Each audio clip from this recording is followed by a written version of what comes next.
You have so much to be thankful for. I just want to thank the Lord for, he's not in here right now, but my son, just in the last couple of weeks here, it's just been just really good. My relationship with him for so many years, we were not together.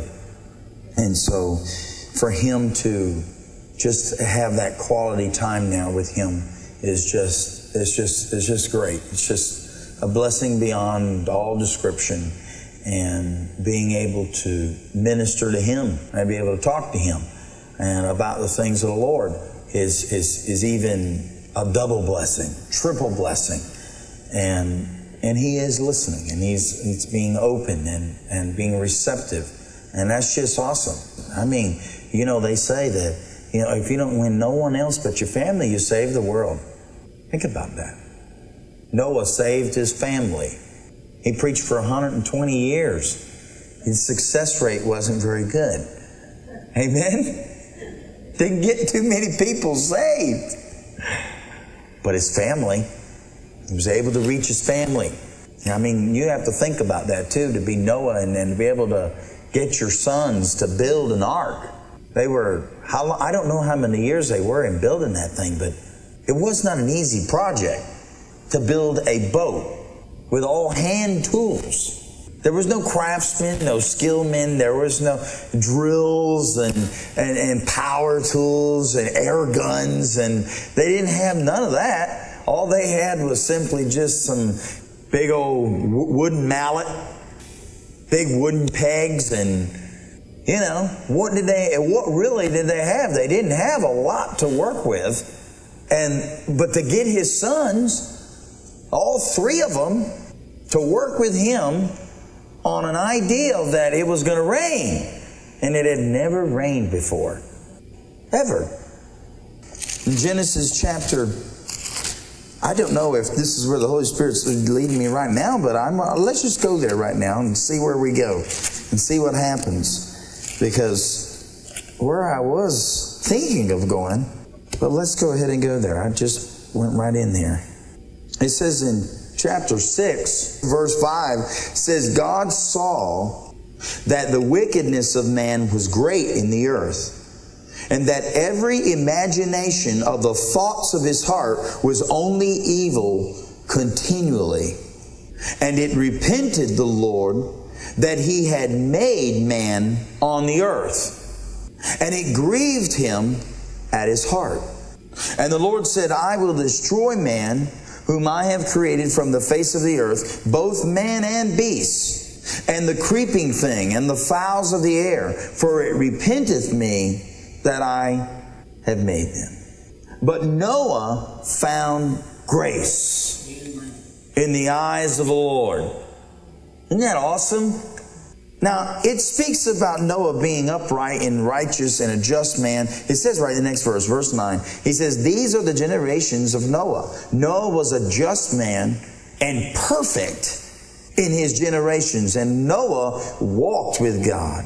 And Noah begat 3 sons, Shem, Ham, and Japheth. The earth also was corrupt before God, and the earth was filled with violence. And God looked upon the earth, and behold, it was corrupt, for all flesh had corrupted his way upon the earth. And God said unto Noah, the end of all flesh is come before me, for the earth is filled with violence through them. And behold, I will destroy them with the earth. And behold, even I do bring a flood of waters upon the earth to destroy all flesh, wherein is the breath of life from under heaven, and everything that is in the earth shall die.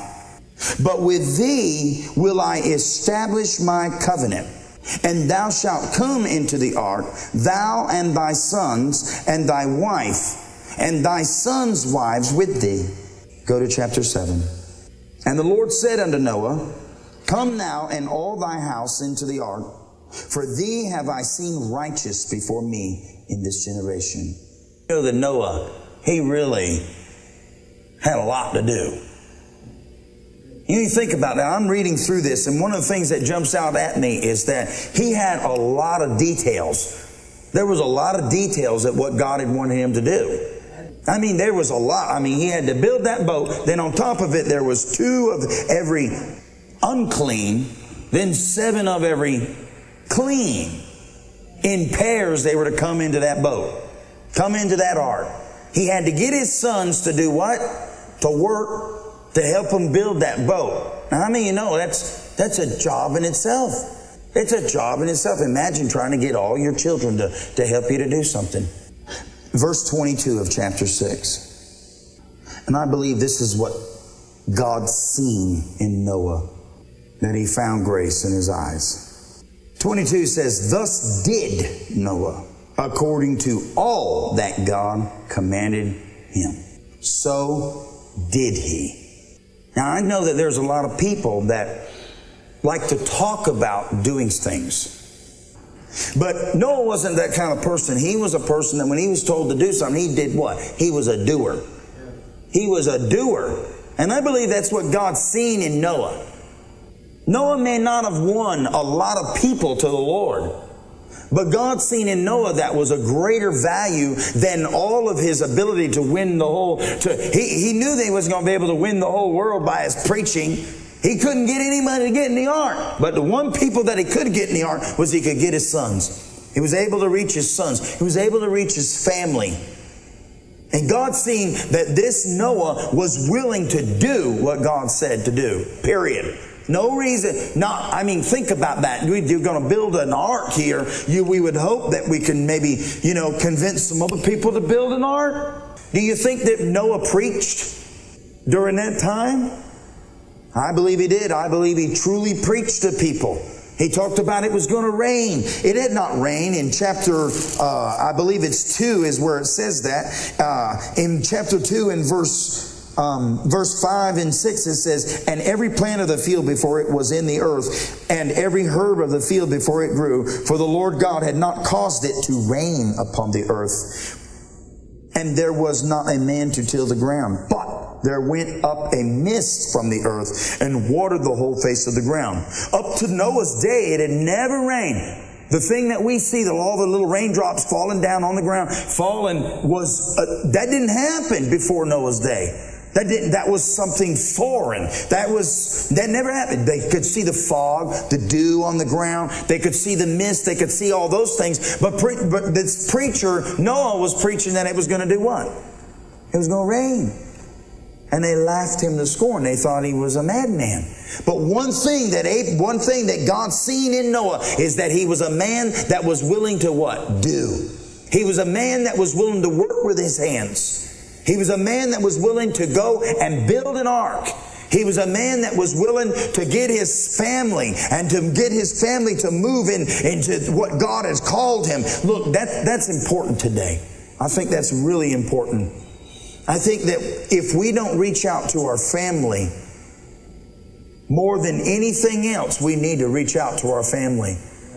We've got brothers, we've got sisters, we've got uncles, we've got cousins, we've got nephews, we've got nieces, we've got sons, and we've got daughters, and we've got all these people we've got grandchildren in our lives, and really, are we really reaching out to them? Are we really reaching out to them? Noah knew the value of family life. He must have had a good, strong family upbringing with them boys, because they were willing to work. They were willing to, even this madman preacher Noah, who was saying it was going to rain, and them boys were saying, I ain't ever heard of rain. My dad's is a lunatic. I bet you that they had some thoughts like that from time to time. They must have thought, my dad's crazy. My dad must be a lunatic. He's got me out here. I could be over there in town making good money and building my own name and building my own house. But he's got me out here in the backwoods of nowhere. There ain't nobody here. Nothing here. And he's got me building a boat because he says it's going to rain. Noah had faith. He had faith. God had spoken to his heart. He knew that God had spoken to his heart. But one thing I believe was true is this, is that even though what he was saying may have in so many ways sounded mad and crazy, they knew he was not crazy. They knew that he must have lived in such a way, Noah, that his sons must have reverenced him and respected him, because that's a far cry from most fathers today, is that they don't live in such an example, in such a way that they have credibility with their children. That if their father was to move upon their sons and say something that most wouldn't believe today, they wouldn't believe them. There must have been some credibility about Noah's life. There must have been a real God kind of relationship with that them boys could see in their father. They could see Jesus. They could see God in Noah's life.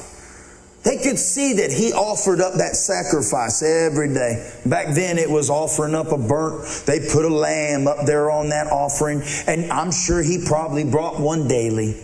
Brought one before the Lord. And they must have watched him day in and day out come before the Lord and just worship the Lord, while everyone else was acting the fool. While everyone else was doing everything else under the sun, having their fun, having their enjoyment, yet Noah was always over here. He was serving the Lord. He feared the Lord. He feared God. Now I believe he was one who knew Enoch, who walked with God, because the timeline fits. And this is a timeline where the population, everybody would have had a chance to know the story of Adam, would have knew the story of being kicked out of the garden. There's not anybody that didn't know about this God. But all they knew was that this God had kicked man out of the garden. They didn't know that God was a loving God. They thought of God as just a God who just got angry and kicked us out of the garden, and now we've got to work until and by the sweat of the brow. They didn't know about Jesus. They didn't know about how he loved God, so loved the world that he gave his only begotten son. They didn't understand that love of God. All they understood was that Adam, Eve, they messed up and they got kicked out. That was all they knew about this God. But Noah, in spite of the fact that, I really believe that he knew Enoch. He knew some of them. He may have even, Adam had told, I'm sure Adam must have told some stories to the sons and the grandchildren, and that men and women must have came by old Adam's house, and Adam would tell them about the days when he walked in the garden, and how everything was all good, and how it was just, there wasn't a sticker in my foot. It was beautiful. It was a wonderful place, and they knew that story. And Enoch, he had such a relationship that he walked with God to the point and prayed with God and had such a relationship that one day he was just walking with him and he disappeared. He was taken. He was taken. No one knew about God. People knew about God.